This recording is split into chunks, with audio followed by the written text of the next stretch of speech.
calon guru penggerak Angkatan 9 Kabupaten Malang dari SD Negeri 1 Sukorejo, Kecamatan Genelegri. Kali ini saya akan mewawancarai dua kepala sekolah demi memenuhi tugas demonstrasi kontekstual modul 3.1 tentang pengambilan keputusan berbasis nilai-nilai kebajikan sebagai seorang pemimpin. Selamat menyaksikan. Assalamualaikum Bu Umi, mohon maaf berdua kepanjangan. Waalaikumsalam dan tidak mengganggu. Di sini saya sebagai guru penggerak Angkatan 9 Bu bermaksud untuk mewawancarai panjenengan tentang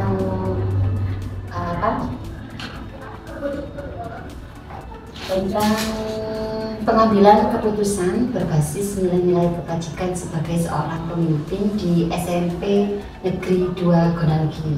Ya. Dan Bu Umi alhamdulillah sehat gitu. Alhamdulillah sehat. Begini Bu, mohon izin saya mewawancarai dengan menyelesaikan tugas modul 3.1 ini.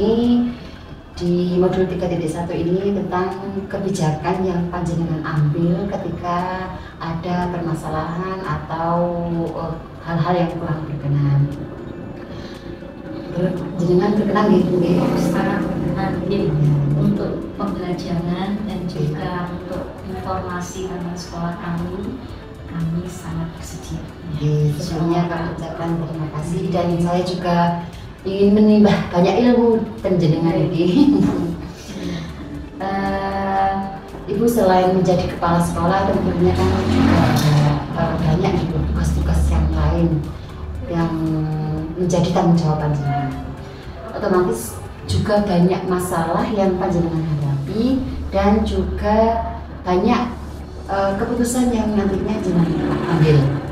Selama panjenengan menjadi kepala sekolah di SMP Negeri 2 Gonalgi ini, kira-kira bagaimana Ibu mengidentifikasi kasus-kasus yang merupakan dilema etika atau rujukan moral, atau nanti jenengan bisa ceritakan sesuai dengan kasus yang ada di SMP 2 ini.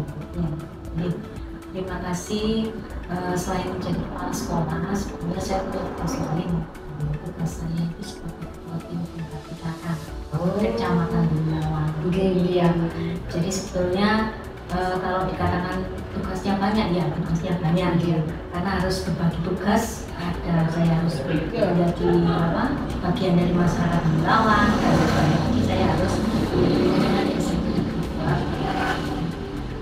Pada dasarnya kalau kita memiliki permasalahan itu biasanya saya mencari solusinya itu dari permasalahan itu sendiri. Misalnya permasalahan itu tentang anak-anak, berarti itu saya harus menyelesaikannya bersama dengan Bapak Ibu guru yang terkait, gitu ya. Misalnya dengan mereka, kemudian dengan wali kelas, atau juga dengan tadi permasalahan yang terkait dengan etika moral tadi, ya itu mungkin permasalahan dilema ya. Ada permasalahan seperti itu terkait dengan perilaku anak-anak di sekolah, terutama tentang pelanggaran tata tertib yang terjadi di SMP Negeri 2. Bisa diceritakan Bu, jadi jenengan mengambil kebijakan ini tidak melulu panjenengan saja ya, tapi juga kolaborasi dengan tatib dan guru-guru yang lain. Etika, wali kelas, semua unsur terlibat. Bisa diceritakan kira-kira dilema etika itu yang seperti apa contohnya kasus ini? Ketika ada anak yang melakukan pelanggaran, itu kami biasakan sebelum melakukan pelanggaran kasus sekolah ini, kami memperkenalkan tentang tata tertib sekolah. Kami kenalkan tata tertib sekolah dengan konsekuensi dari pelanggaran tata tertib tersebut. Misalnya dalam kurun waktu tertentu anak-anak itu melakukan pelanggaran sampai mendapatkan skor pelanggaran yang cukup tinggi, maka yang kami ambil itu adalah komunikasi dengan orang tua. Kita beritahu orang tuanya, kita panggil, kita beritahukan bahwa anak tersebut melakukan pelanggaran yang cukup banyak, sehingga ketika sewaktu-waktu kami harus mengambil tindakan, maka orang tua sudah tahu, gitu ya. Kami komunikasikan dengan orang tua, kemudian berharap dari komunikasi itu ada penurunan pelanggaran dari anak tersebut. Tapi bila mana anak tersebut terus melakukan pelanggaran sampai akhirnya skorsing muncul, itu tentu saja kami harus melakukan koordinasi dulu gitu ya, dengan orang tua. Misalnya anaknya masih terus melanggar, surat pernyataan, kemudian dikasih skorsing 3 hari, kemudian jika masih terus melanggar dengan pelanggaran yang sama dan lebih berat, itu panggilan orang tua yang kedua, kemudian skorsing lagi. Dan ternyata berikutnya anak ini melakukan pelanggaran lagi, secara aturan itu harusnya itu anak tersebut sudah tidak bisa kami bimbing lagi, maksudnya, tapi sudah tidak bisa membina, tidak bisa membimbing, maka menurut keputusan dan tata tertib itu harus diserahkan ke orang tua. Tapi bila mana dalam proses pengambilan keputusan ini tidak semata-mata saya mengambil, gitu kan. Saya berkoordinasi dengan dengan KT, dengan BK, dengan kemudian Bapak Ibu yang lain. Kita rapatkan dulu apa yang dilakukan anak ini, pelanggaran yang dilakukan anak ini, tentang langkah-langkah yang sudah kita ambil, kita komunikasikan dengan Bapak Ibu guru yang seharusnya dari hasil pelanggaran yang dilakukan dan pemanggilan terus kemudian skorsing itu harusnya anaknya dikembalikan. Ya, ketika dalam proses kita rapatkan dengan Bapak Ibu Dewan Guru, beberapa dari Bapak Ibu Dewan Guru itu memberikan saran, memberikan masukan, anak ini masih bisa dibina, anak ini masih bisa dibimbing, kita masih bisa berusaha untuk memperbaiki sikap anak ini, maka tidak semena-mena saya harus memutuskan anak ini untuk dikembalikan ke orang tua. Melainkan saya harus menerima masukan dari banyak teman-teman guru, terutama dari Natif dan juga BK, bahwa kalau memang anak ini masih bisa dibimbing, maka kami pun berusaha untuk memberikan kesempatan. Tentu saja dengan syarat-syarat tertentu, dan akhirnya orang tua bisa memahami dan membantu kami untuk meredam atau mengurangi pelanggaran. Jadi ketika ada kasus atau dilema etika seperti ini, kita sebagai pimpinan itu harus mengambil kebajikan, kebajikan. Jadi tidak melulu kita saja yang mengambil, tapi kita butuh pendapat yang lain. Bagus tadi dengan sudah memaparkan bahwa tata tertib itu sudah disosialisasikan awal MPLS ya. Kemudian tentang pelanggaran atau tata tertib ketika ada panggilan orang tua ke-1, ke-2 sampai ke-3. Kemudian ketika sampai ke-3 itu sudah mentok. Dengan sesuai dengan yang disosialisasikan dari sejak awal itu, bahwa kalau sudah 3 kali pemanggilan orang tua sudah melakukan skorsing, anak itu dikeluarkan. Tapi dilemanya di sini jadi titiknya sudah ketemu. Selanjutnya Bu, ini jenengan ceritakan langkah atau prosedur apa yang jenengan biasa lakukan selama ini ketika melakukan pengambilan keputusan tadi ya seperti tadi ya Bu, berkoordinasi dengan teman-teman. Jadi ada kolaborasi antara pimpinan dan stakeholder yang ada di sekolah. Kira-kira hal apa saja yang selama ini jenengan anggap efektif dalam pengambilan keputusan pada kasus dilema etika? Ya, ketegasan kita menjalankan aturan, gitu ya, menjalankan aturan yang ada, kemudian melakukannya, dan kalau memang itu sudah diputuskan, maka kita ambil keputusan bersama-sama dan kita tanggung keputusan itu bersama-sama. Itu yang mungkin langkah-langkah yang lebih efektif, gitu ya. Jadi tetap apa yang sudah kita sepakati, apa yang kita sudah tulis dan peraturan itu kita ikuti dan kita wujudkan, kita nyatakan. Walaupun kadang-kadang terakhir keputusan yang terakhir kita tetap ya, mengedepankan tidak melulu harus sesuai dengan peraturan, tapi kita juga mengedepankan rasa kemanusiaan, pendapat orang lain. Itu tidak melulu harus peraturan seperti ini, harus seperti kita bisa mencoba dengan rasa kemanusiaan. Jadi tetap ada pemikiran lain ya, tapi harus tetap kita mementingkan memikirkan kemanusiaan aja. Tetap kita harus tegas tegas dan juga tapi di sisi lain juga ada tidak terlalu kaku begitu ya. Fleksibel fleksibel gitu. Nah, kemudian Bu, apakah Ibu memiliki sebuah jadwal atau tata cara ketika menyelesaikan sebuah kasus dilema etika ini? Dan apakah Ibu ada jadwal ya? Apakah ketika ada dilema etika dengan langsung menyelesaikan masalah tersebut? Ya, sebetulnya tidak ada jadwal tertentu ya. Jadi ketika kita berhadapan dengan suatu permasalahan, kita berusaha menyelesaikannya pada saat itu. Tentu saja kita pemikiran gitu ya, melalui tahapan-tahapan pemikiran. Tidak melulu langsung kita vonis saat itu, tapi tentu saja itu kita lakukan masih ada tahapan komunikasi dengan orang lain gitu. Tapi yang pasti penanganan itu kita lakukan agar apapun secepatnya, tidak harus menunggu kita menjadwalkannya apa, tapi yang pasti kita melakukannya secara tapi bertahap kemudian selanjutnya memutuskan sebuah kebajikan tadi ya, apakah ada seseorang atau faktor-faktor apa yang selama ini mempermudah dan membantu jenengan dalam mengambil sebuah keputusan dalam kasus dilema etika ini?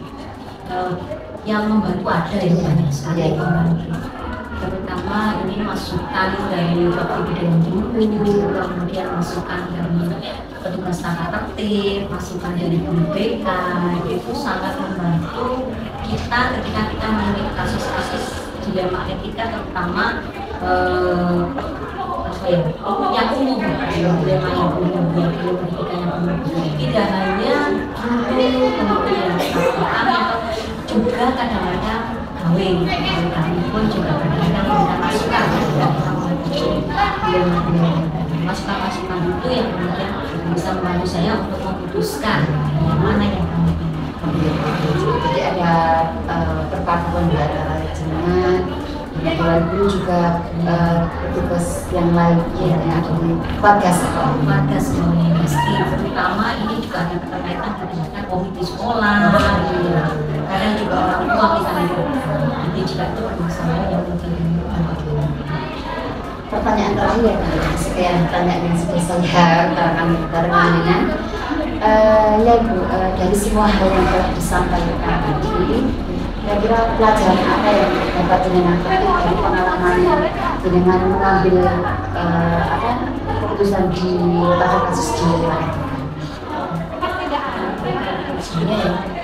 Ini permasalahan etika ini memang perlu kita atasi secara bersama-sama.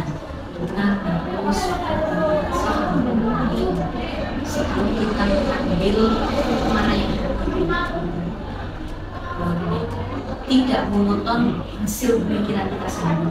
Jadi pemikiran orang lain itu sangat menentukan ketika kita mengalami dilema untuk memilih dua pilihan yang sama-sama berbeda.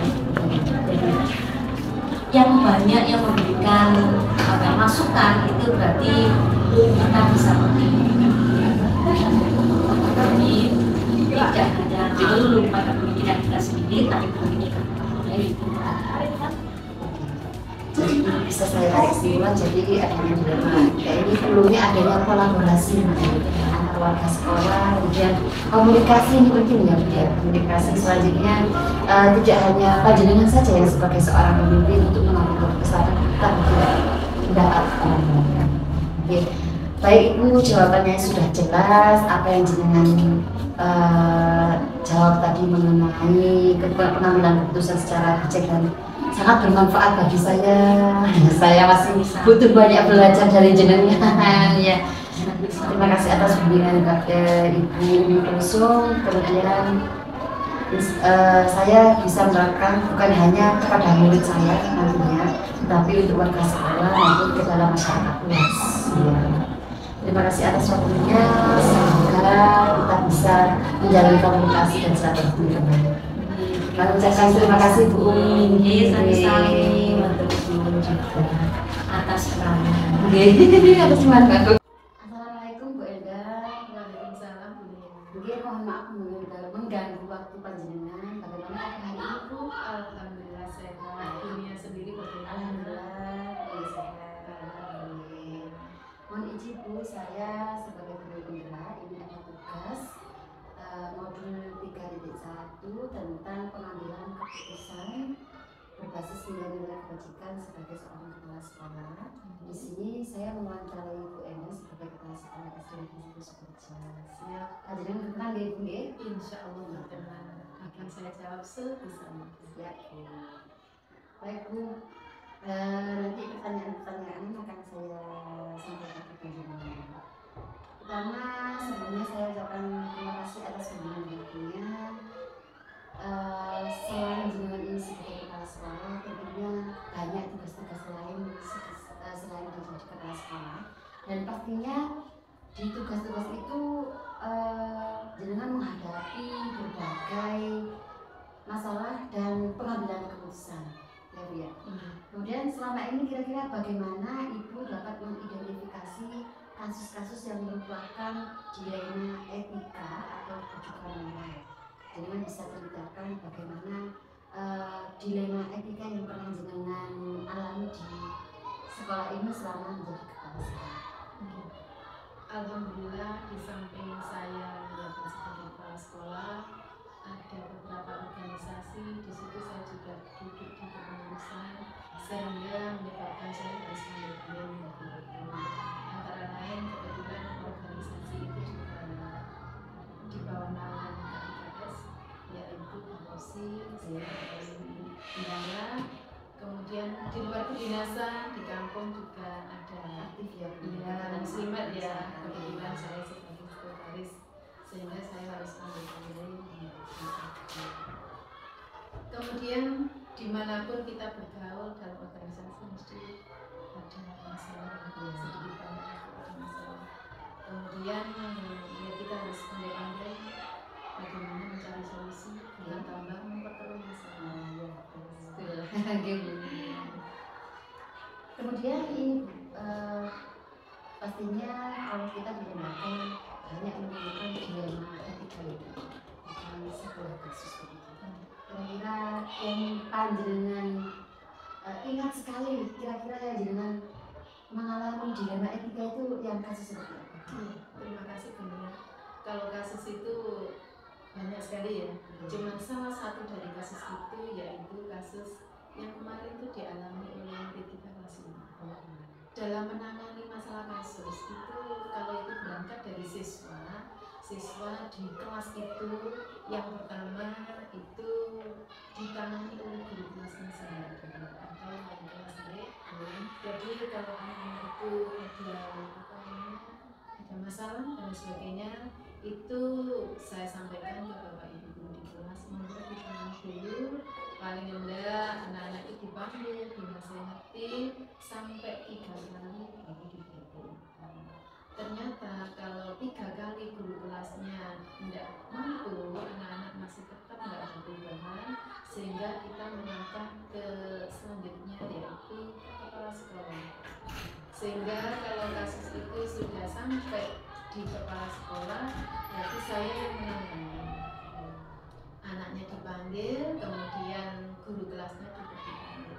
Di situ nanti kita duduk bersama antara anak, guru kelas, dan kepala sekolah. Kemudian dalam menyikapi kasus itu, untuk menyelesaikan, yang jelas saya tidak sendiri. kita kolaborasi dengan guru kelas dan anak-anak ditanya yang sebenarnya. Kalau memang itu sudah disampaikan oleh guru kelas, kemudian kami juga mengalami kesulitan untuk menangani, saya akan bawa ke forum bersama dengan Bapak Ibu guru yang lain bagaimana cara menangani kasus ini yang jelas demi anak supaya paling tidak anak itu tidak mengulang kembali. Itu kita berikan kalau ada kasus nih, paling tidak ada peringatan, tetap sama dengan dua tadi nih, ada peringatan kemudian sampai 3 kali. Kalau memang 3 kali itu tidak ada perubahan, berarti orang tua selama ini kita pernah seperti itu Bunia, sampai memanggil orang tua. Ya dilema kita seperti itu. Kita sudah memberi nasihat panjang lebar dengan anak-anak, ternyata di rumah juga orang tuanya seperti itu. Jadi kita kebingungan. Iya. Jadi pelanggaran itu kalau memang berangkat dari sekolah itu namanya pelanggaran. Mungkin kalau di masyarakat bukan pelanggaran, kebiasaan. Sehingga contohnya tidak usah jauh-jauh merokok ya. Itu kalau di sekolah kan jelas itu bertentangan. Menurut aturan anak-anak itu jadi. Nah, ternyata setelah itu orang tua dipanggil, ternyata orang tuanya juga seperti itu, makanya kita juga sempat salah. Ya, kita sudah memiliki visi dengan baik, ternyata di rumah orang tua kurang mendukung. Iya. Bahkan anak sendiri kadang kalau kita nasihati, orang tua saya juga seperti itu, makanya kita juga sempat salah. Cuman kita tetap namanya kita ini bapak dan ibu guru, tetap kita mengharapkan membimbing yang terbaik, harapannya supaya tidak terhilang. Namun kalau sudah di rumah ya kita kembalikan ke orang tua. Kita hanya berharap mudah-mudahan anak ini cepat menjadi lebih. Jadi langkah-langkah atau prosedur yang panjenengan lakukan ketika mengalami dilema etika ini, pertama pemanggilan peringatan ya Bu ya, peringatan, kemudian penanganan kepala sekolah, wali kelas setelah 3 kali, intinya tidak memberikan efek jerah, baru panjenengan melakukan. Dan ini memang kasus seperti ini memang dibutuhkan ya Bu ya. Maksudnya penanganannya tidak cukup kita saja, tapi di rumah juga harus ada protek dari orang tua juga. Kehidupan orang tua. Ibu, kemudian hal-hal apa saja yang selama ini merupakan tantangan dalam pengambilan keputusan pada kasus-kasus dilema etika ini? Tantangannya seperti yang tadi saya sampaikan, kadang lingkungan dan keluarga tidak sinkron dengan kita. Kadang ya ada beberapa teman tua sama tentang ternyata di sana tidak sejalan dengan kita. Karena keberhasilan pendidikan anak itu bukan semata-mata dari guru, tetapi 3 elemen, yaitu yang pertama pemerintah, yaitu dalam hal ini di sekolah Bapak Ibu guru, lingkungan dan keluarga. Kalau ketiga-tiganya tidak sejalan, maka hasilnya juga kurang. Makanya namanya kita ini tetap pendidik, tetap harus berusaha sebaik mungkin, berkorban nanti di lingkungan atau di rumah kurang mendukung, tapi tetap harus kita berusaha semaksimal mungkin agar anak-anak ini menjadi lebih baik. Nah, kemudian apakah Ibu memiliki jadwal ketika menemukan dilema etika ini, ataukah panjenengan langsung tidak bisa jadwal, ada kasus langsung segera diselesaikan? Kalau jadwal saya kira di sekolah ini tidak ada jadwal ya, karena kasus itu tidak bisa kita jadwal, tidak ada jadwal juga. Kadang muncul tiba-tiba. Upaya kita kalau sudah ada kasus sesegera mungkin diselesaikan supaya kasusnya tuntas dan harapannya tidak sampai melebar ke anak-anak. Jadi kalau jadwal kayaknya tidak ada. Harapan kita tidak ada jadwal, tidak ada kasus, tapi namanya anak banyak ya begitu. Seninya di situ. Dengan adanya kasus kita bisa menyelesaikan sehingga kita jauh menjadi lebih berpengalaman, mengambil hikmahnya dari kasus itu. Kira-kira Bu, adakah selain panjenengan seseorang atau faktor-faktor yang selama ini mempermudah atau membantu Ibu dalam mengambil keputusan dalam kasus-kasus dilema ketika ini? Selama ini saya dalam mengambil keputusan itu mesti saya musyawarahkan dengan Bapak Ibu guru yang begini. Yang namanya kepala sekolah itu kan yang memang pengambil keputusan. Tapi sebelum mengambil keputusan itu kita sampaikan ke Bapak Ibu guru. Yang pertama dia sama-sama tahu, yang kedua disitulah kita cari solusi yang terbaik. Karena terbaik menurut saya belum tentu terbaik untuk semuanya. Makanya sebelum saya mengambil keputusan mesti saya musyawarah dengan Bapak Ibu guru, masukan-masukan dari Bapak Ibu guru, kemudian kita ambil yang terbaik. Karena apa? Takutnya nanti kalau saya mengambil keputusan pertama belum benar, yang kedua kalau ada apa-apa nanti saya bisa mengganti. Tapi kalau kita musyawarahkan bersama, kemudian hasilnya kita sepakati dan kita ambil keputusan bersama, insya Allah itu akan terbaik. Sehingga kalau ada apa-apa kita semua bareng-bareng, bukan kepala sekolah yang disalahkan. Jadi kita semuanya. Jadi adanya kerjasama dan kolaborasi antara pimpinan dan warga sekolah begitu. Jadi musyawarah bagaimana memutuskan atau mengambil kebijakan di pertanyaan terakhir dan sekian pertanyaan yang sudah saya lontarkan. Kira-kira dari semua hal yang telah disampaikan tadi, pembelajaran apa yang dapat Ibu petik dari pengalaman pengambilan keputusan dilema etika? Pelajaran yang bisa kita ambil dari dilema pembelajaran, dilema kasus etika. Bagaimana ya Bu ya? Kalau ada dilema itu ibaratnya maju kena mundur kena. Kita diam salah, kita bergerak salah. Yang penting niat kita demi anak bangsa, demi anak didik kita. Dilema apapun akan tetap kita jalani. Yang penting niat kita mendidik anak-anak.